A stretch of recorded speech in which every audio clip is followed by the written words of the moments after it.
मैं हूं तारिक शहजाद। बच्चों, आज आप लोगों को मैं वर्ब के बारे में कुछ बताऊंगा। वर्ब वर्ब मतलब होता है फेल। इधर देख सकते हैं आप, लिखा हुआ है वर्ब, VRB वर्ब। इसको उर्दू में कहते हैं फेल या काम करना। वर्ब फेल, इसकी डेफिनेशन होती है जी, the word that shows an action in a sentence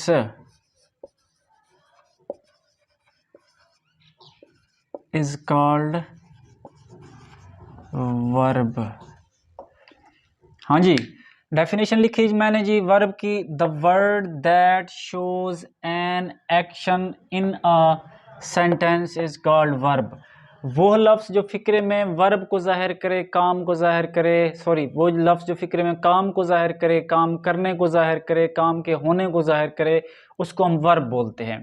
क्या बोलते हैं जी? वर्ब। मिसाल के तौर पर, ही प्लेज क्रिकेट। यहाँ मैंने आपके सामने एक सेंटेंस लिखा। इस सेंटेंस में देख सकते हैं, इस सेंटेंस में ही प्लेज क्रिकेट। अब 3 वर्ड्स लिखे हुए हैं। इन 3 वर्ड्स में से देखें, ये सब्जेक्ट हो गया, ये वर्ब हो गया, ये ऑब्जेक्ट हो गया। वर्ब की एक और निशानी ये है कि वर्ब की हमेशा 4 फॉर्म्स बनती हैं। अब देखिए यहाँ पे कौन सा वर्ड है जिसकी 4 फॉर्म्स बनती हैं? ही की 4 फॉर्म्स नहीं बनती। Plays, played, played, playing. Cricket, cricket की भी नहीं बनती। तो इसका मतलब है जो प्लेज है ना, ये वर्ब है, क्योंकि इसकी 4 फॉर्म्स बनती हैं। और ये जो प्लेज है ना, ये एक्शन को जाहिर कर रहा है, काम को जाहिर कर रहा है। ईट, ड्रिंक, रीड, राइट, कम, गो, स्लीप, ETC। ये सारे वर्ब्स हैं। ये सारे जो मैंने वर्ड्स लिखे हैं, ये सारे वर्ब्स कहलाते हैं। ये सारे वर्ब्स कहलाते हैं क्योंकि ये काम को जाहिर करते हैं, काम करने को जाहिर करते हैं। उसके बाद है जी काइंड्स ऑफ वर्ब। वर्ब की काइंड्स, वर्ब की किस्में। पहली जो काइंड्स है जी वर्ब की kind, the first kind of verb is called transitive verb. Verb की पहली किस्म को हम ट्रांजिटिव वर्ब कहते हैं। ट्रांजिटिव वर्ब, ट्रांजिटिव वर्ब, इसकी डेफिनेशन है जी, the verb that is followed by an object in a sentence is called TW, यानी ट्रांजिटिव वर्ब। हाँ जी, फिक्रे में मैंने लिखा है यहाँ पे, the verb that is followed, वो लफ्ज जिसके बाद आता है, by an object in a sentence. एक फिक्रा होगा, फिक्रे में जब वर्ब के बाद ऑब्जेक्ट आएगा उसको हम ट्रांजिटिव वर्ब कहते हैं। अब मैं आपके सामने एग्जांपल लिख रहा हूं, ही जी प्लेज क्रिकेट। बच्चों, ये सेंटेंस है, ही प्लेज क्रिकेट, ये सेंटेंस है। इस सेंटेंस में ये वर्ब है प्लेज। इस फिक्रे में ये जो प्लेज है ये वर्ब है, और ये ट्रांजिटिव वर्ब है। ये प्लेज जो है ना, ये ट्रांजिटिव वर्ब है। क्यों ट्रांजिटिव वर्ब है? क्योंकि इसके बाद ऑब्जेक्ट क्रिकेट आया हुआ है। ऊपर हमने यही लिखा था, जब फिक्रे में वर्ब के बाद ऑब्जेक्ट आएगा तो उस वर्ब को हम ट्रांजिटिव वर्ब कहते हैं। अब ये वर्ब है फिक्रे में, क्योंकि इसके बाद ऑब्जेक्ट आया हुआ है, इसलिए ये वर्ब ट्रांजिटिव वर्ब है। अब एक और एग्जांपल लिखते हैं,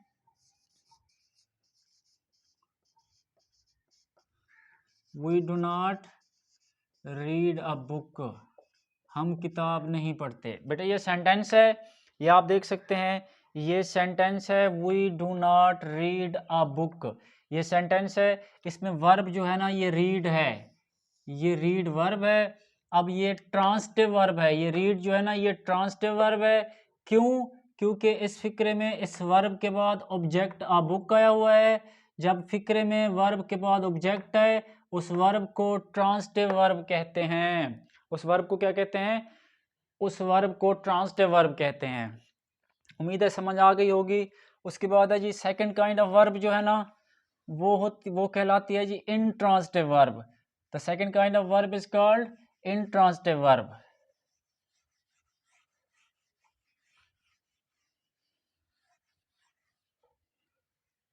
ये वर्ब की सेकंड काइंड लिख रहा हूं, इन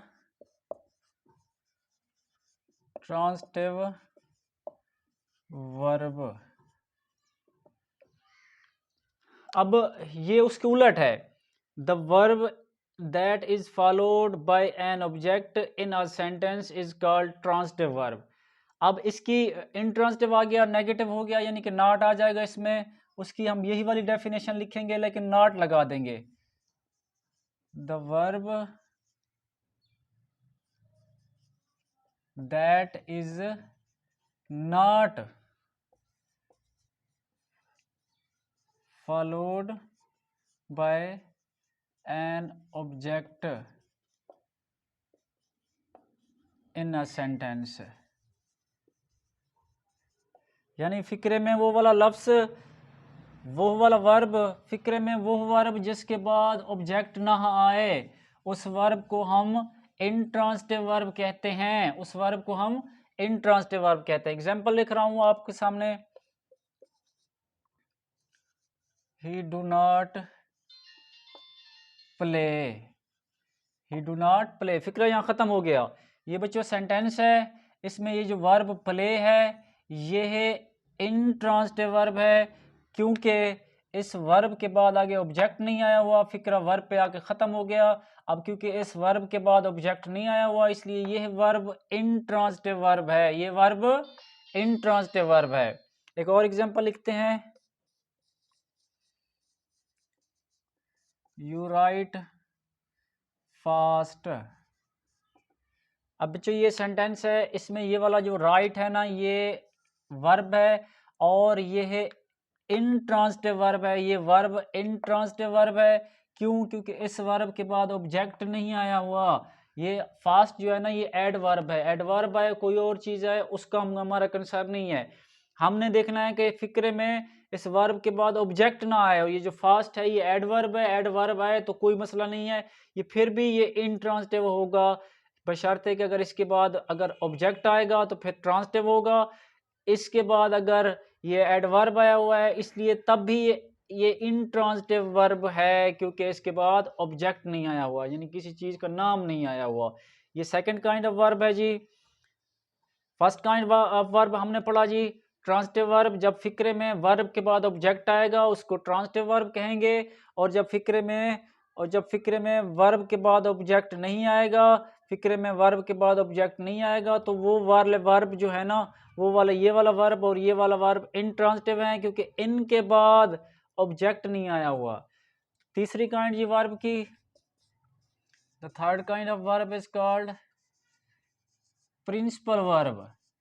वर्ब की तीसरी काइंड जो होती है ना, प्रिंसिपल वर्ब होती है, कहलाती है। प्रिंसिपल वर्ब होता है जी, इसकी डेफिनेशन है जी, the main verb in a sentence. एक फिक्रे में जो मेन वर्ब होता है, हम उस वर्ब को ना प्रिंसिपल वर्ब कहते हैं। The main verb in a sentence is called principal verb. अब वर्ब दो काइंड के होते हैं, एक होता है प्रिंसिपल वर्ब और दूसरा होता है हेल्पिंग वर्ब, जो ऑक्सिलरी वर्ब। अब देखिए मैं आपके सामने एग्जांपल लिख रहा हूं,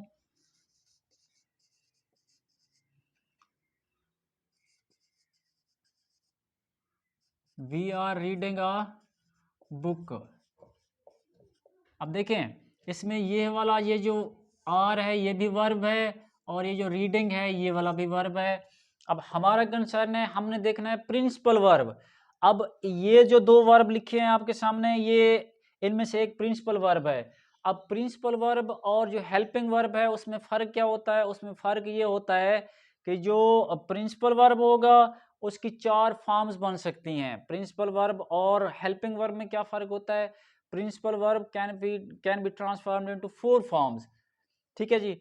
अब क्योंकि फोर फॉर्म्स इन दोनों में से इसकी बनती हैं कि इसकी बनती हैं, इसकी बनती हैं रीडिंग की, read read read red red reading, इसकी क्योंकि चार फॉर्म्स बनती हैं, इसलिए ये जो रीडिंग है ये प्रिंसिपल वर्ब है। एक और फिक्रा,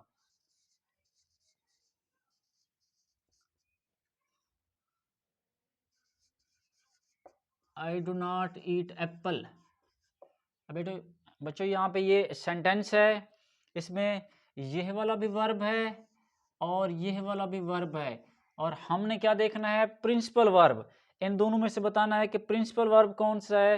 प्रिंसिपल वर्ब ये है क्योंकि इसकी चार फॉर्म्स बन सकती हैं, इसलिए ये वाला वर्ब जो है ना प्रिंसिपल वर्ब है। अब प्रिंसिपल वर्ब फिक्रे में वो वर्ब होता है, एक हेल्पिंग वर्ब होता है और एक प्रिंसिपल वर्ब होता है। प्रिंसिपल वर्ब जो होता है main verb, the main verb in sentence is called principal verb. तो वर्ब की ये तीसरी काइंड थी जी।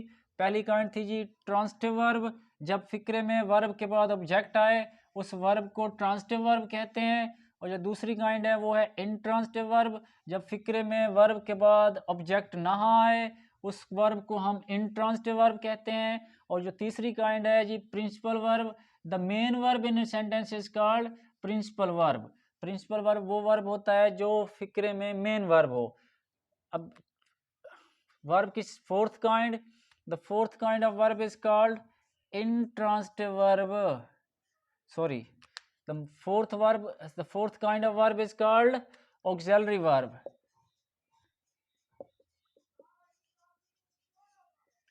The fourth kind of verb is called auxiliary verb.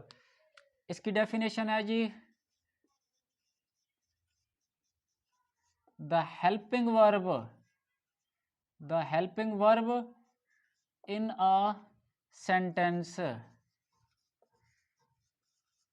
जुमले में या फिक्रे में जो हेल्पिंग वर्ब होता है उसको हम ऑक्सिलरी वर्ब कहते हैं, उसको हम ऑक्सिलरी वर्ब कहते हैं।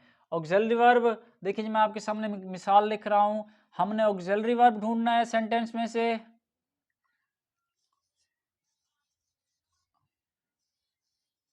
आई am not going to the market, मैं मार्केट नहीं जा रहा हूं। अब यहाँ पे दो वर्ब हैं, एक वर्ब ये एम है और एक वर्ब गोइंग है। अब देखिए इसमें से चार फॉर्म्स जिसकी बनती हैं वो गोइंग की बनती हैं, तो गोइंग मेन वर्ब हो गया, प्रिंसिपल वर्ब हो गया। और जो एम है क्योंकि इसकी फॉर्म्स नहीं बनती ये हेल्पिंग वर्ब है, इसलिए ये वाला एम जो है ना ये ऑक्सिलरी वर्ब है। द हेल्पिंग वर्ब ऊपर डेफिनेशन में लिखा हुआ था, the helping verb in a sentence, जुमले में जो हेल्पिंग वर्ब होता है वो ऑक्सिलरी वर्ब होता है। फिफ्थ काइंड जी, पहली काइंड ट्रांसिटिव वर्ब, दूसरी काइंड इंट्रांसिटिव वर्ब, तीसरी kind principal verb, the fourth kind auxiliary verb, the fifth kind is called regular verb. Verb की पांचवी काइंड जो होती है जी वो होती है रेगुलर वर्ब। रेगुलर वर्ब की डेफिनेशन है जी,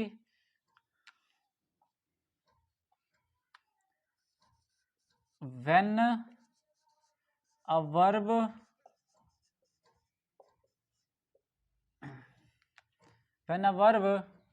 जब एक verb ends at d-r-e-d is called regular verb. मैंने लिखा जी when a verb, जब एक verb ends at d-r-e-d is called regular verb. Regular verb की डेफिनेशन है जी, जब कोई verb when a verb in a sentence, sorry, when a verb ends at d-r-e-d, बल्कि ऐसे लिखते हैं कि आप ज्यादा क्लियर हो जाएगा, ends at d-r-e-d in its second and third form।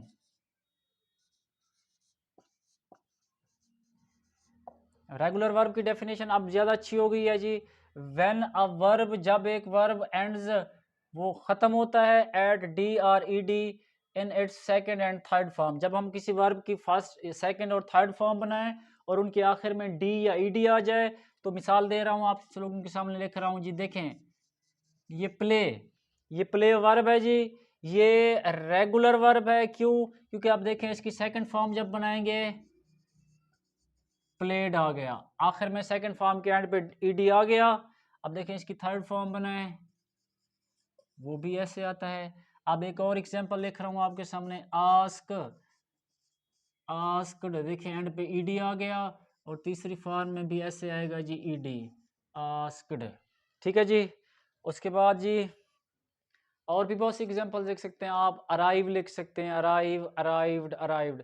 जब भी कभी वर्ब की सेकंड और थर्ड फॉर्म में के आखिर पे डी या ईडी आया होगा तो definitely that would be regular verb. जब हम वर्ब की फॉर्म बनाएं और उसके सेकंड और थर्ड फॉर्म में डी या ईडी आ जाए तो फिर हम उसको रेगुलर वर्ब कहते हैं। 4 काइंड्स हो गई जी, 5 काइंड्स हो गई जी। फर्स्ट काइंड हो गया ट्रांसिटिव वर्ब, जब फिक्रे में वर्ब के बाद डी या ईडी, जब फिक्रे में वर्ब के बाद ऑब्जेक्ट आएगा तो उस वर्ब को ट्रांसिटिव वर्ब कहेंगे। सेकंड जी काइंड है जी इंट्रांसिटिव वर्ब, जब फिक्रे में वर्ब के बाद ऑब्जेक्ट नहीं आएगा उसको हम कहेंगे इंट्रांसिटिव वर्ब। तीसरी काइंड है जी principal verb, the main verb in sentence is called principal verb. चौथी काइंड हुई जी auxiliary verb, the helping verb in a sentence is called auxiliary verb. Fifth kind जी हमने पढ़ी रेगुलर वर्ब। रेगुलर वर्ब, जब किसी वर्ब की आप सेकंड और थर्ड फॉर्म बनाए और उनके आखिर में उस फॉर्म के आखिर में डी या ईडी आए तो वो रेगुलर वर्ब होगा। Sixth kind of verb is called